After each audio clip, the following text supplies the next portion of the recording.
नाजरीन, आज हम बात करेंगे एक खतरनाक कुदरती आफत के बारे में जिसे क्लाउड बर्स्ट कहा जाता है। क्लाउड बर्स्ट उस वक्त होता है जब बादल अचानक फटते हैं और चंद मिनटों में कई घंटों या दिनों की बारिश एक ही जगह पर बरस जाती है। ये बारिश इतनी शदीद होती है कि पहाड़ों से बड़े बड़े रेले, नदी नाले और जमीन खसकने लगती है। पाकिस्तान, भारत और नेपाल जैसे पहाड़ी इलाकों में अक्सर ये वाकयात देखने को मिलते हैं।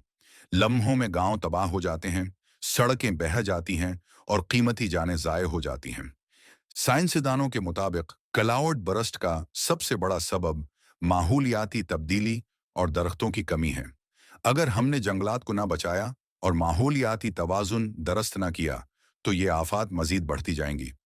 लिहाजा हमें चाहिए कि दरख्त लगाएं, पानी का ज़याए रोकें और अपने माहौल को महफूज बनाएं, क्योंकि क्लाउड बर्स्ट सिर्फ एक कुदरती आफत नहीं, बल्कि एक इंतबाह है कि हम अपनी ज़मीन को बर्बाद कर रहे हैं। नाजरीन, आज हम बात करेंगे एक खतरनाक कुदरती आफत के बारे में जिसे क्लाउड बर्स्ट कहा जाता है।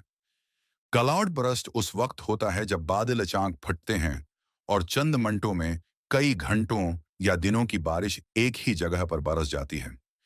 ये बारिश इतनी शदीद होती है कि पहाड़ों से बड़े बड़े रेले, नदी नाले और जमीन खसकने लगती है। पाकिस्तान, भारत और नेपाल जैसे पहाड़ी इलाकों में अक्सर ये वाकयात देखने को मिलते हैं। लम्हों में गांव तबाह हो जाते हैं, सड़कें बह जाती हैं और कीमती जानें ज़ाय हो जाती हैं। साइंसदानों के मुताबिक क्लाउड बर्स्ट का सबसे बड़ा सबब माहौलियाती तब्दीली और दरख्तों की कमी है। अगर हमने जंगलात को ना बचाया और माहौलियाती तवाजुन दरस्त ना किया, तो ये आफात मजीद बढ़ती जाएंगी।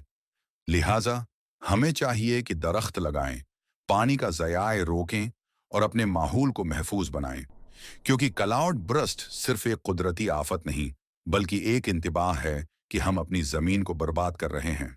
नाजरीन, अगर आप चाहते हैं कि ज़्यादा लोग इस खतरे से आगाह हों, तो इस वीडियो को लाइक करें, शेयर करें और चैनल को सब्सक्राइब करें।